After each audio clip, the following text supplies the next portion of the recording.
मैं यहाँ उपदेश देने नहीं, मैं यहाँ कोई कहानी किस्सा सुनाने नहीं, मैं यहाँ कृष्ण का संदेश सुनाने आई हूँ। कृष्ण का संदेश आप सभी को सुनाऊंगी और प्रभु की इच्छा से कुछ गुनगुनाऊंगी।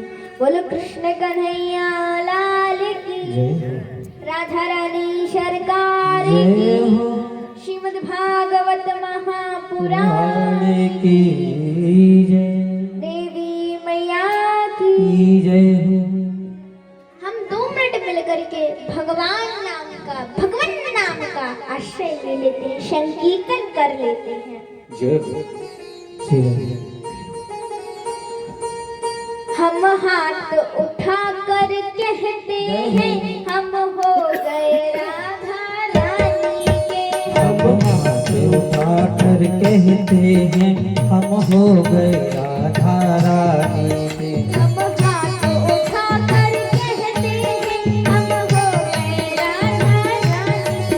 हम हाथ उठा कर कहते हैं हम हो गए राधा रानी के। हम हाथ उठा कर कहते हैं हम हो गए राधा रानी के। हम हाथ उठा कर कहते हैं हम हो गए श्यामा प्यारी के।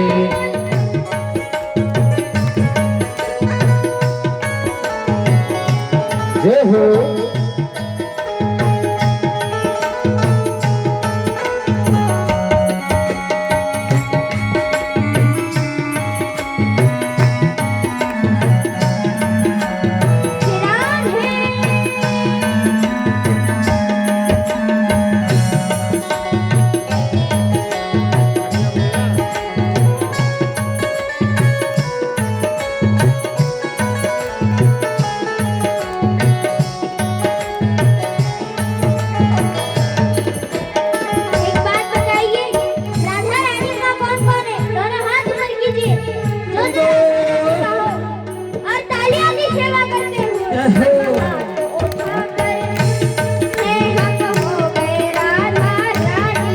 हम हाथ उठा कर कहते हैं हम हो गए राधा रानी के। हम थे भी राधा रानी के। हम हैं भी राधा रानी के। हम हो गए श्यामा प्यारी के।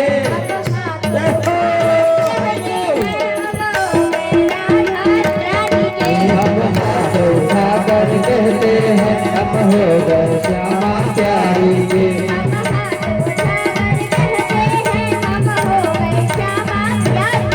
हम हाथ उठा कर कहते हैं हम हो गए श्यामा प्यारी के।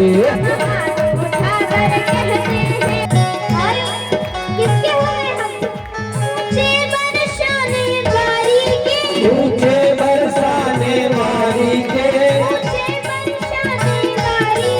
ऊंचे बरसाने वाली के। राधे संतों की प्यारी के। राधे विश्वभान दुलारी के। राधे कृष्णा की प्यारी के। हम भुजा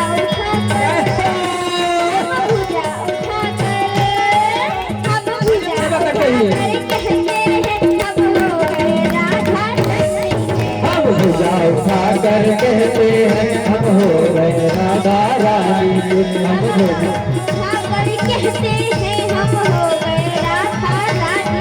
हम हाथ उठा कर कहते हैं हम हो गए राधा रानी के। हम भुजा उठा कर कहते हैं हम हो गए श्यामा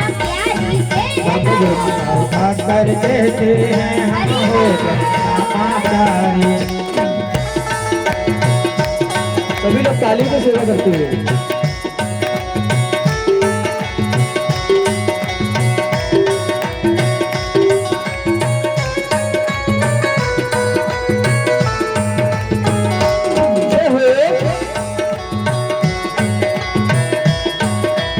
राधे अरे वाह।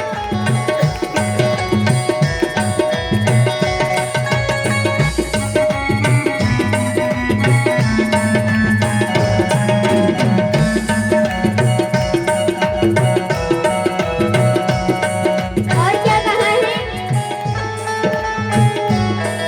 हम गाँव गाँव में कहते हैं, हम गाँव गाँव में कहते हैं,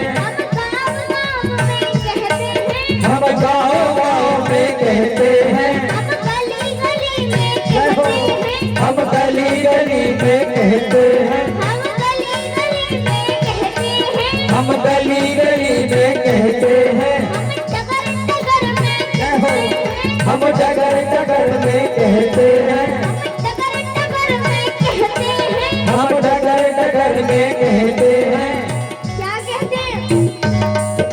क्या कहते हैं? हम हो गए श्यामा प्यारी के, हम हो गए ब्रज महाराज। हम हो गए श्यामा प्यारी के, हम हो गए श्यामा प्यारी के, हम हो गए श्यामा प्यारी के, हम हो गए ब्रज महाराज के। हम हो गए श्यामा प्यारी के, हम हो गए ब्रज महारानी के, ब्रज की रानी महारानी के, ब्रज की रानी महारानी के, ब्रज की रानी महारानी के। ब्रज की रानी महारानी के। हम हाथों उठाकर कहते हैं, हम हो गए श्यामा प्यारी के। हम भुजा उठा कर कहते हैं, हम हो गए श्यामा प्यारी के,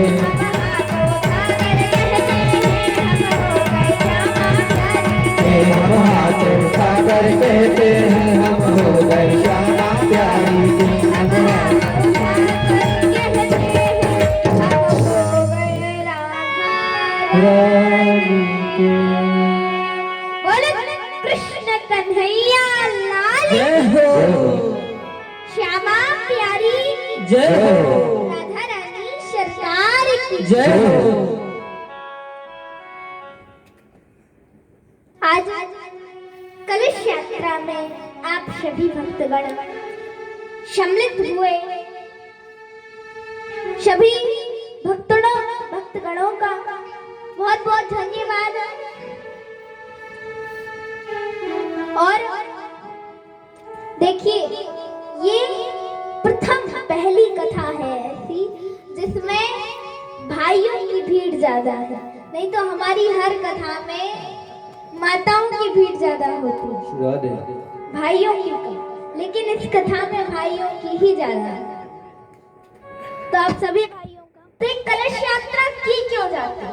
कलश यात्रा क्यों की जाती है? जैसे कोई भी शुभ कार्य होता है तो उसमें कलश यात्रा अवश्य होती है। कोई भी पुण्य कार्य होता है, शुभ कार्य होता है, तो उसमें कलश यात्रा होती है। कलश यात्रा क्यों की जाती है? जैसे शादी विवाह होता है तो उसमें माताएं गीत गाती हुई और कलश लेकर के आती हैं और मंडप के नीचे कलश रखती है कि नहीं, जल भर के रखते हैं, तो उसमें भी कलश यात्रा होती है। और जब किसी बच्चे का, किसी बालक का जन्म होता है तब भी कलश, माताएं कलश लेती हैं, गीत गाती हैं सुंदर। जब चरुआ भराई होती है तो तब भी कलश यात्रा होती है। तो जब भी कोई शुभ कार्य होता है, कोई पुण्य कार्य होता है, तो उसमें कलश यात्रा क्यों की जाती है? कलश यात्रा देखिए, किसी को पता है कलश यात्रा क्यों की जाती है?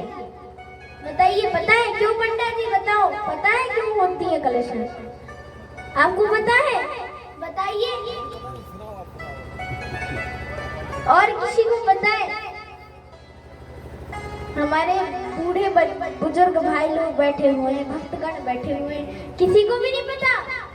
हम बता दें। देखिए, कलश यात्रा के पहले पंडित जी ने पूजन करवाया था, तो पंडित जी ने वरुण देवता का आवाहन किया था। सभी तीर्थादि नदियों का आवाहन किया था। सभी तीर्थ की नदियों को निमंत्रण दिया था, आमंत्रित किया था।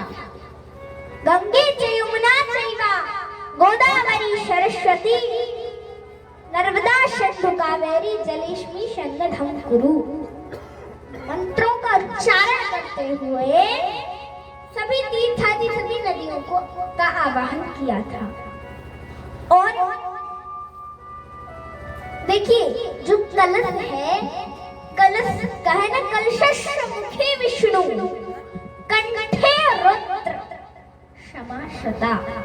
कलश के कलशस्य मुखे विष्णु, कलश के मुख में किसका वास है? भगवान नारायण का, भगवान विष्णु का। कलशस्य मुखे विष्णु कंठे रुद्र क्षमा। कंठे रुद्र, कंठ में रुद्र यानी कि भोलेनाथ जी का वास है। तो कंठ में भगवान भोलेनाथ का, शंभु का वास है। कलश के पूरे कलश में सभी देवी देवताओं का, कहीं ब्रह्मा जी का वास है, कहीं इंद्र देवता का वास है, कहीं वायु देवता का वास है, कहीं किसी देवता का वास है, कहीं किसी देवता का वास है।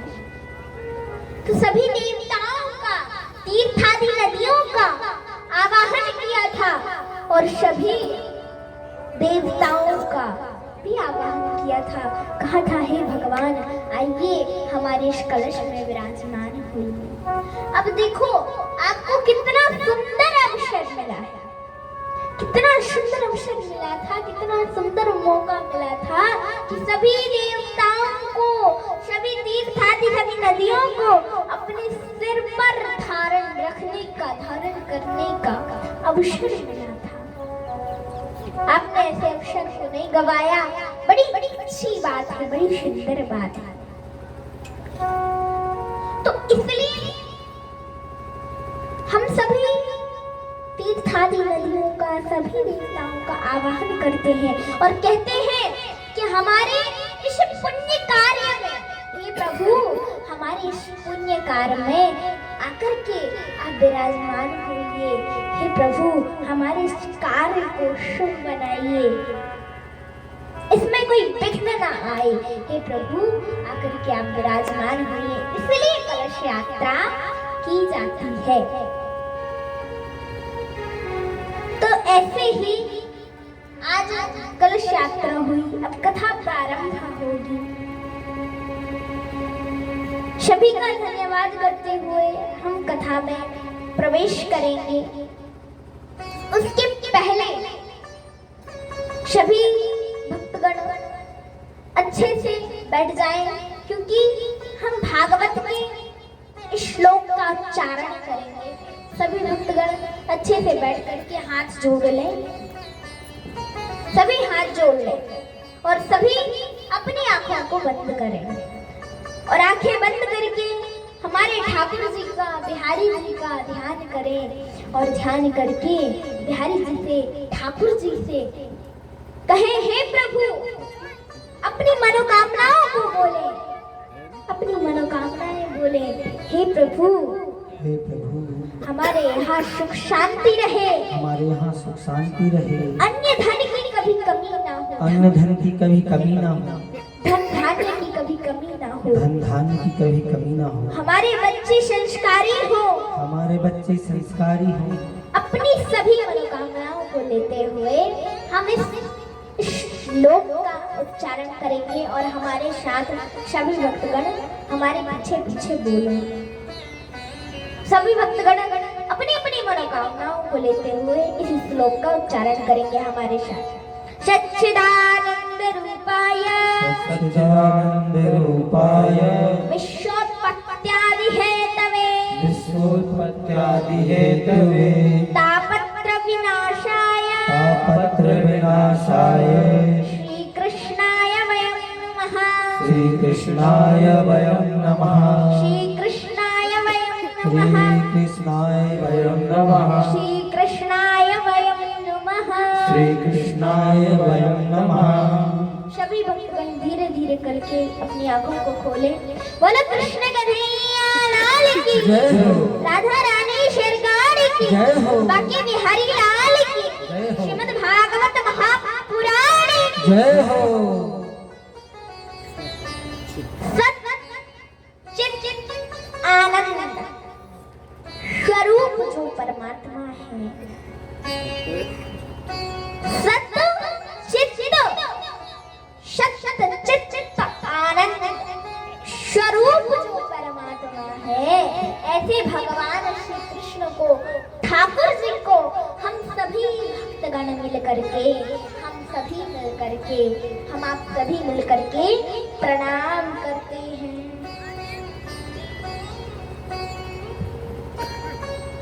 आप सभी भक्तगण यहाँ कथा सुनने के लिए आए, आप कथा सुन रहे हैं। अब एक बात बताइए, कथा सुनी ही क्यों जाती है? क्यों सुनते? आप लोग यहाँ क्यों आए? कथा सुनने तो आए हैं, लेकिन कथा ये सुनी क्यों जाती है? क्यों लोग सुनते हैं इस कथा को? मिलता क्या है फायदा? हम 1-2-3 घंटे कथा में जाके बर्बाद करते हैं। क्यों करते हैं ऐसा? क्यों करना चाहिए? क्या लाभ होता है इससे? बताओ, क्या लाभ होता है? पता है किसी को? नहीं पता?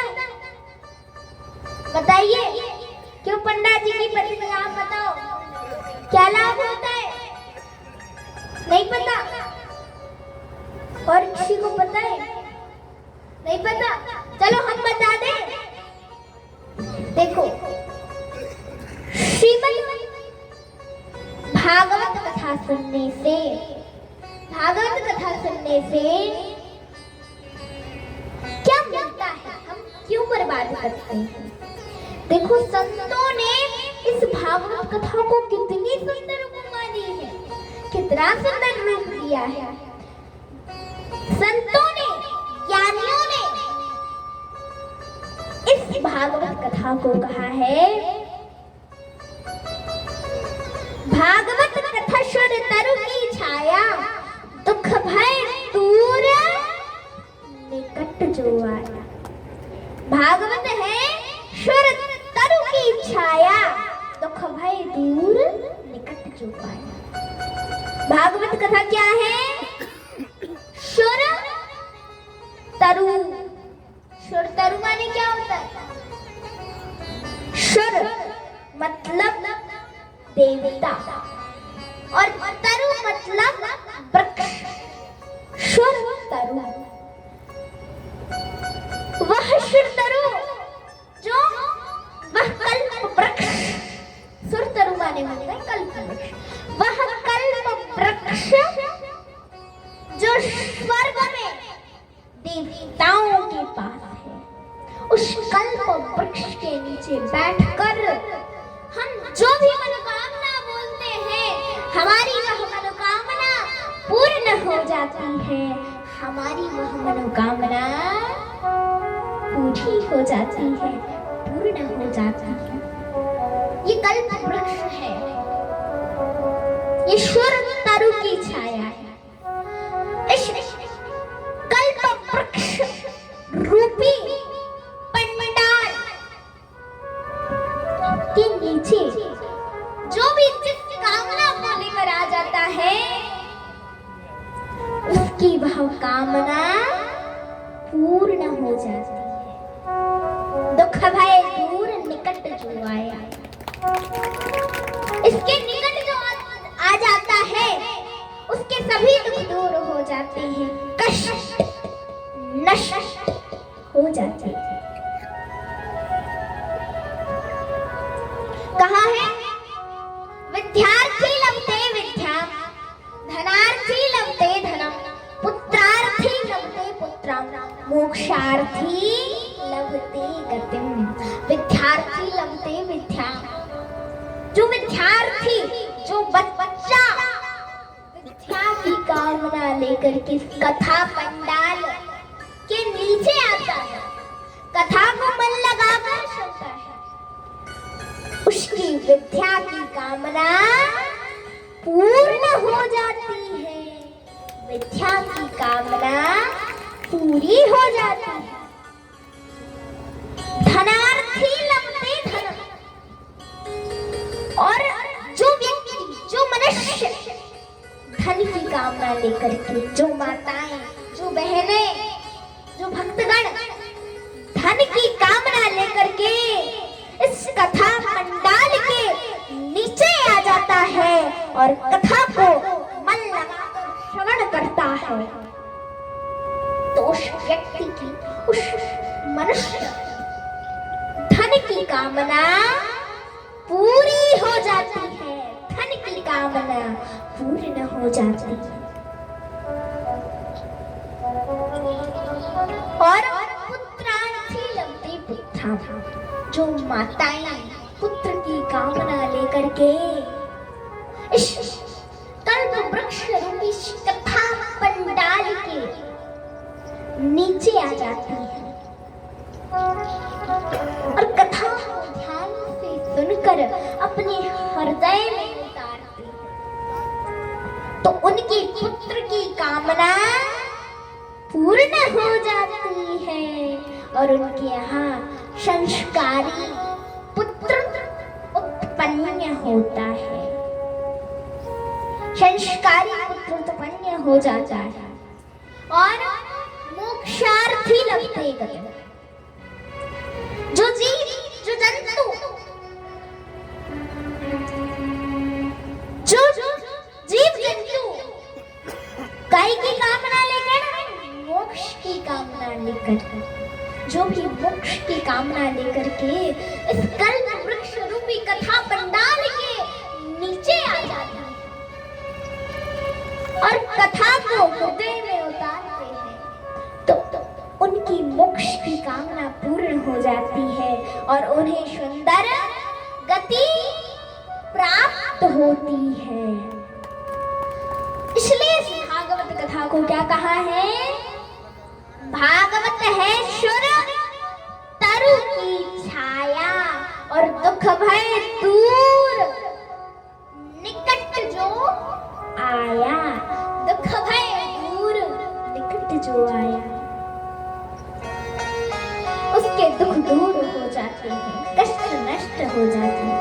तो ऐसा बताया है, ऐसी सुंदर उपमा दी है संतों ने भागवत कथा को।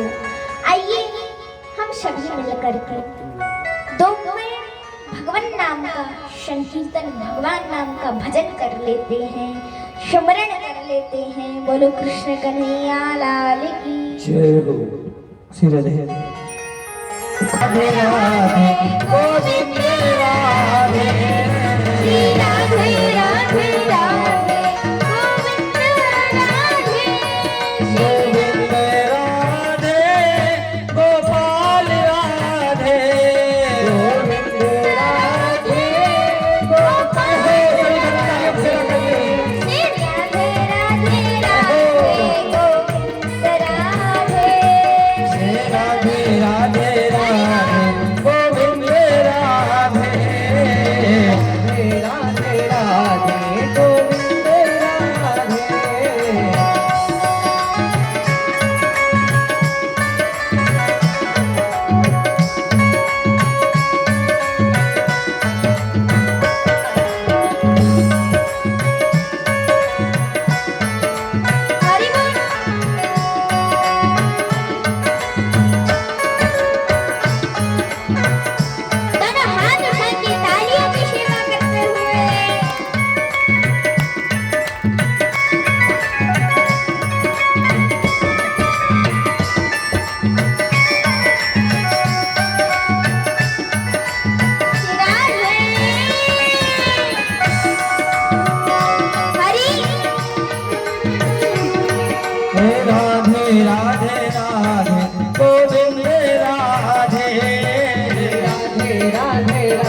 मानो भगवान के द्वारा बोले गए जो वचन हैं,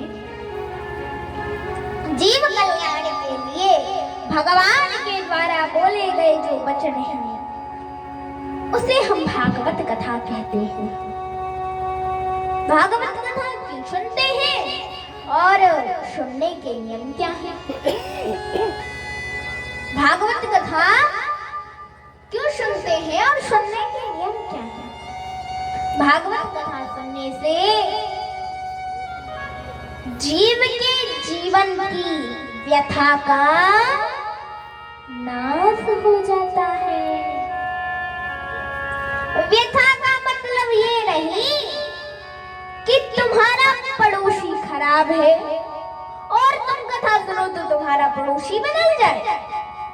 व्यथा का मतलब ये नहीं कि तुम्हारी सास खराब है और तुम कथा सुनो तो तुम्हारी सास बदल जाए। व्यथा का मतलब ये नहीं कि तुम्हारी बहू खराब है और तुम कथा सुनो तो तुम्हारी बहू बदल जाए। व्यथा का मतलब ये नहीं कि तुम्हारा बेटा खराब है और तुम कथा सुनो तो तुम्हारा बेटा बदल जाए। श्रीमद् भागवत कथा सुनने से पड़ोसी बदले ना बदले, श्रीमद् भागवत कथा सुनने से सास बदले ना बदले, श्रीमद् भागवत कथा सुनने से बहू बदले ना बदले, श्रीमद् भागवत कथा सुनने से बेटा बदले ना बदले, लेकिन श्रीमद् भागवत कथा सुनने से आपके मन के विचार अवश्य बदल जाएंगे। आप जो जीवन में दुख दुख दुख दुख कहते आए हो वह सुख में लगने लग जाएगा। इस पर एक बहुत सुंदर कथा आती है।